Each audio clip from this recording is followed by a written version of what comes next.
Kisii level 5, even the Jaramogi Oginga, or the amount of money we are paying to Kenyatta National Hospital. Why would a small facility that only offer one service, and it's publicly known in Kenya, be paid millions of shillings from SHA? Honorable Nyikao, and allow me, Madam Speaker, through the Speaker, to address you.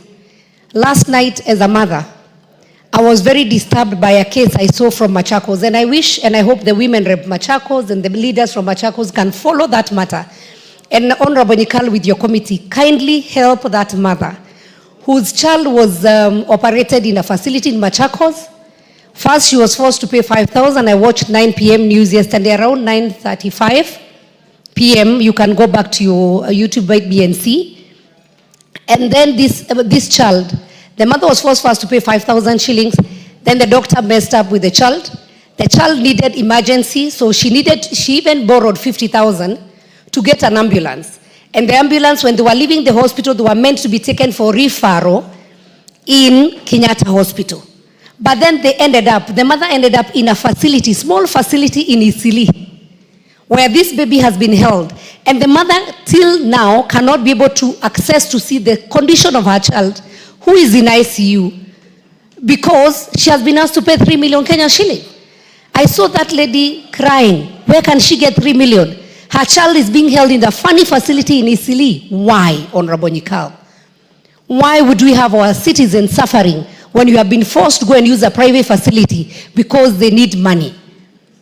And investigate also. Sometimes you'll go, some of the services that are offered when you're going with an insurance or with this SHA. If SHA is paying, you are told you can pay, the service is 28,000.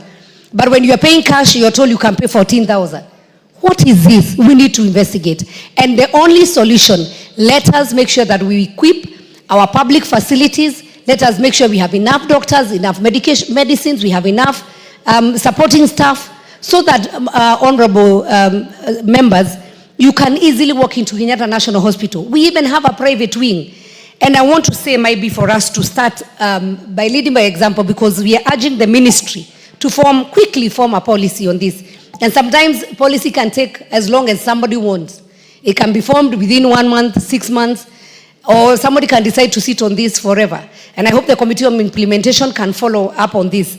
So, might be members of this House, for your yearly health checkup, I would want to urge you, go to Kenyatta University Teaching Referral.